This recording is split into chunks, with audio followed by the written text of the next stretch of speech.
Selanjutnya saya akan sapa terlebih dahulu Ustaz Atabik Lutfi yang sudah bergabung bersama kami. Assalamualaikum warahmatullahi wabarakatuh. Ustaz Atabik, apa kabarnya hari ini? Waalaikumsalam warahmatullahi wabarakatuh. Alhamdulillah Mbak Pratiwi, sehat walafiat. Alhamdulillah wa syukurillah. Ustaz, seperti biasa kita akan mendengarkan tausiah dari Ustaz, namun sebelumnya kita akan simak informasi yang berikut ini terlebih dahulu. Akibat setoran parkir liar yang dikelola berkurang drastis, seorang pria di Bogor, Jawa Barat lantas bersekongkol untuk menghabisi nyawa pamannya. Tersangka membayar dua rekannya sebagai eksekutor pembunuhan.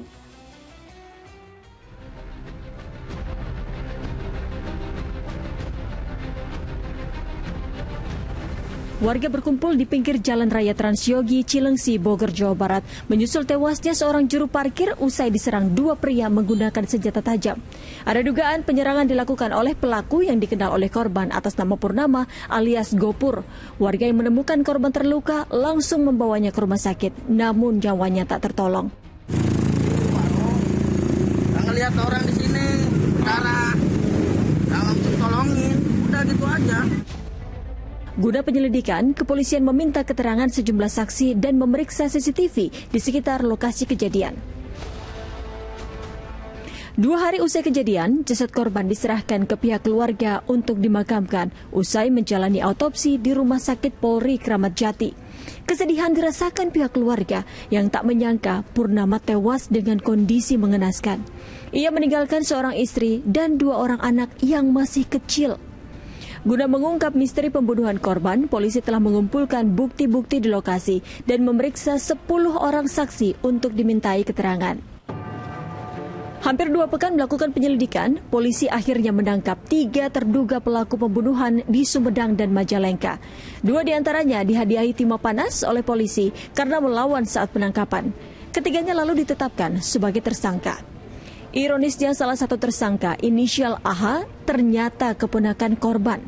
AH berperan sebagai otak pembunuhan, sementara 2 rekannya berperan sebagai eksekutor.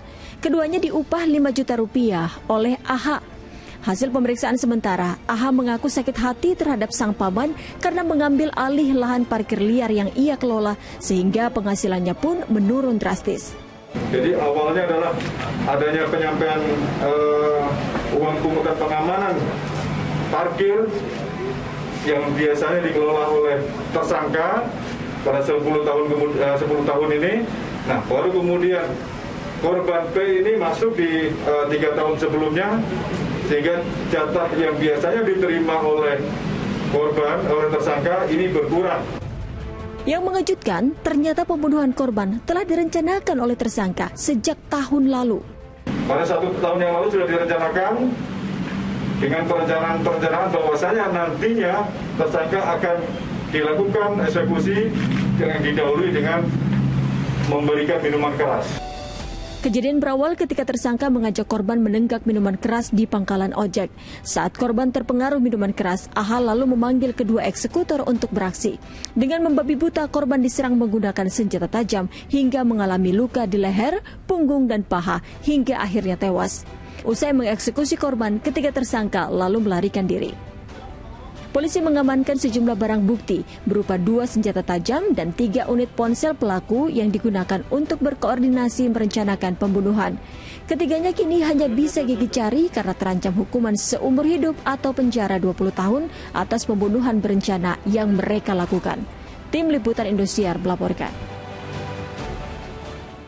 Astagfirullahaladzim, ternyata motif keponakan menghabisi pamannya sendiri ini karena sakit hati lantaran pamannya dinilai menyerobot ladang rezeki. Nah Ustaz, yang ingin saya tanyakan, apa hukumnya jika memang ada rezeki yang dianggap diserobot oleh orang lain? Insya Allah kita yakin Mbak Pratiwi tidak ada rezeki yang tertukar atau salah alamat. Kenapa kita sangat meyakini itu?